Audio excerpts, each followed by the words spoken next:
You work hard, you deliver, your performance reviews are good. But when senior leaders sit down in that closed door meeting to discuss promotions, your name doesn't come up. Why? It's not because they hate you, if you think so, but it's not because they hate you. It's not even always because you're not ready. I'm sure you've heard that.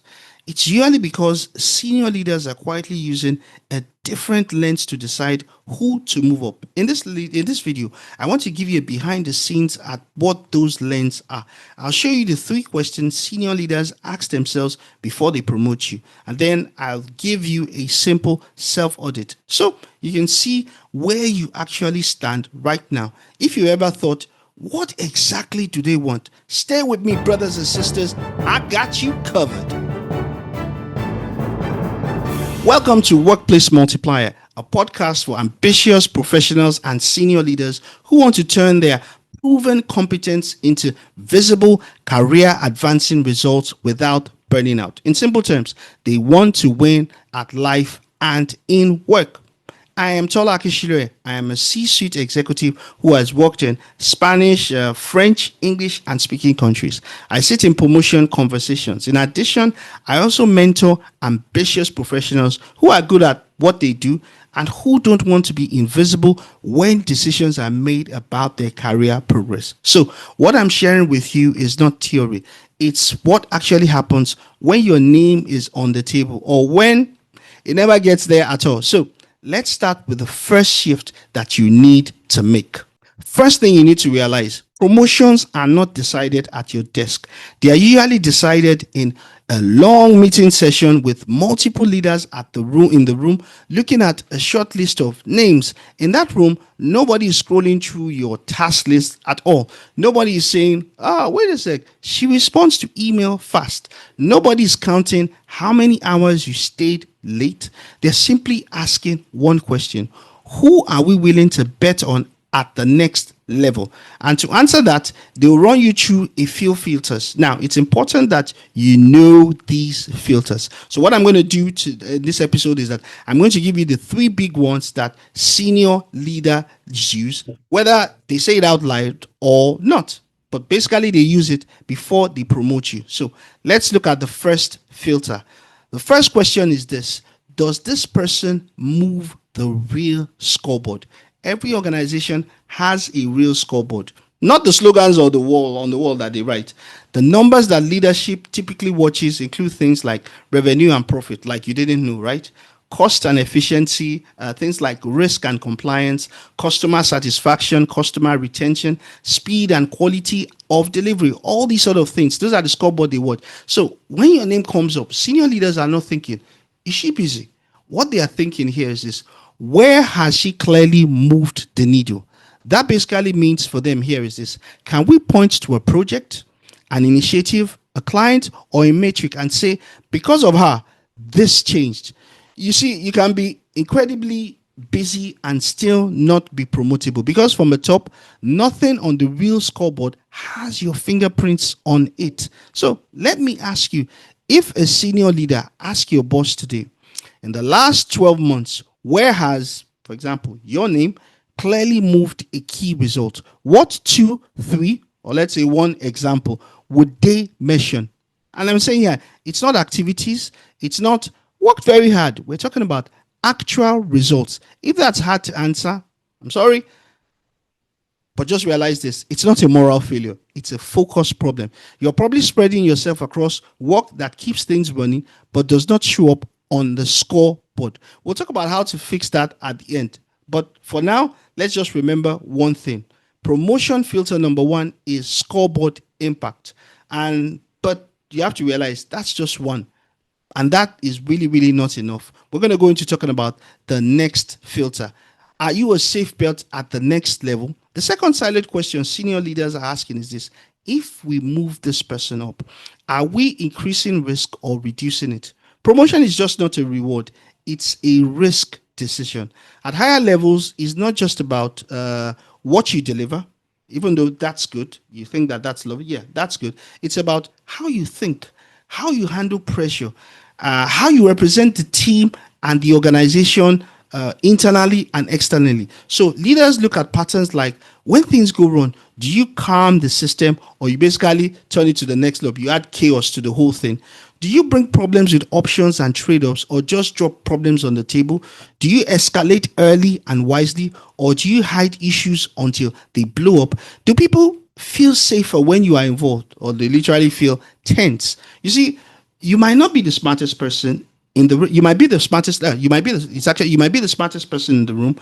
You might be the hardest worker in the room. But if the pattern around you is this drama, broken relationships with clients or external relationships, constant firefighting that you help to create, senior leaders would hesitate about moving you to the next level because what they are really thinking here is this: if we give this person more authority and visibility, are we buying more stability or more headaches? So I want you to take a moment and be honest with yourself. Very, very much important. In the last 6 weeks, when things, I'm sorry, 6 months precisely, 6 weeks is too short. In the last 6 months, when things got messy, did I reduce the temperature or did I raise it? Do people associate me with solutions and clarity or just with effort?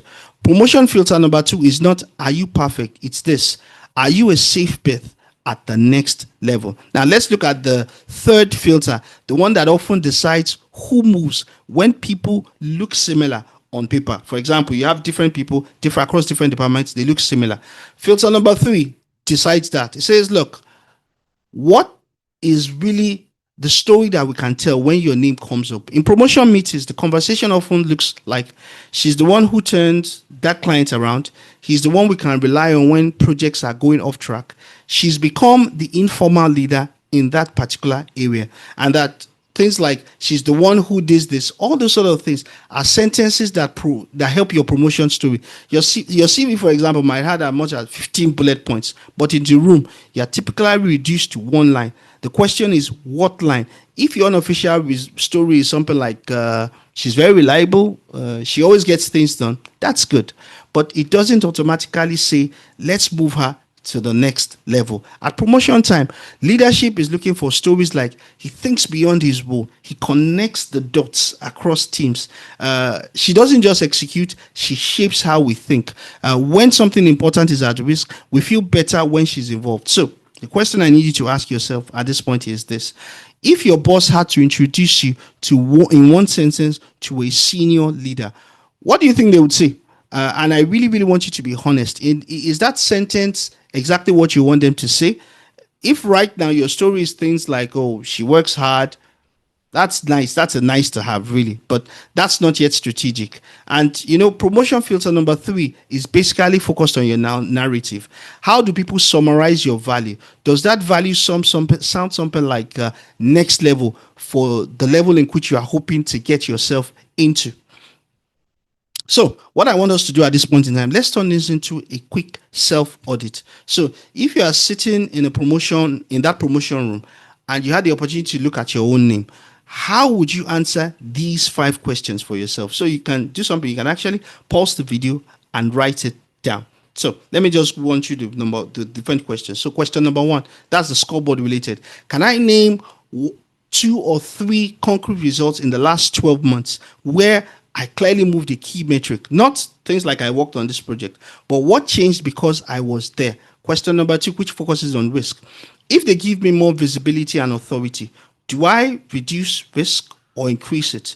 Do I calm problems or generate more? You need to be honest with yourself. And of course, question number 3, which focuses on your story and your narrative. Is there a simple, compelling sentence my boss could use to describe my value? Not a long speech, just one sentence that would make a senior leader think. We need that at the next level. Then let's go to question number 4, which focuses on stakeholders. Besides my boss, who else would argue for me in that room? Can I name 1 or 2 people who have seen my work and who would speak up for me? And of course, question number 5, which focuses on your behavior. In the last 3 to 6 months, where have I behaved at the level above me, not just my current role? Have I, for example, taken ownership beyond my job description, joined dotted lines across teams, thought in terms of risk, impact, and trade-offs? Now, if answering these questions feels a bit uncomfortable, That's good. It means you're finally looking at yourself through the same lens that senior leaders use. This isn't about beating yourself up. Nah, not at all. That's not the reason why you're watching this episode. It's about getting an honest picture so you can be more intentional about positioning yourself for the next level. So at this point in time, if you are thinking, I don't really have 2 to 3 clear results yet, or if you're thinking at this point in time, look, I'm busy, but I can't see where I'm really moving the scoreboard. This is not a character problem, as I like to say it. This is a target problem. It's a focus problem. You're likely working hard on maintenance work, not promotion work. And that's exactly the reason why I've created a full tool. It's called the 90-day Result Selector. In about 10 minutes, it helps you to identify your organization's real number one priority for that particular season. Find your boss's biggest pressure point during that particular season. Choose a project that hits both and that you can own in the next 90 days. So instead of trying to impress everyone with everything, you focus on one result that senior leaders actually notice. If you're serious on being on the promotion shortlist, start here. The link to getting that is actually in the description. Grab the 90-day result selector, answer the 5 questions, and pick your one promotable project. Very, very much important. So at this point in time, I'd just like to do a quick recap of what we've done in this episode. Let's recap the 3 filters senior leaders quietly use before they promote you. Number 1, do you move the real scoreboard? Number 2, are you a safe bet at the next level? And then number 3, is there a compelling story people can tell about you? Your job is to design your next 90 days. So the answer to those questions become yes. In the next episode, you know what I'm going to be doing? I'll be showing you how to do exactly that. We'll be talking about the 90-day career sprint and how to build a simple 90-day plan around your result without hustle and, of course, by very much important one, without burning out. So, first things first, grab the 90-day result selector from the description. And if you enjoyed this episode, hit subscribe so you can get more honest mentoring like this. And I will see you in the next video where we will turn this promotion lens into a concrete 90-day sprint you can actually run. Keep winning at work and in life, and I will see you in the next episode.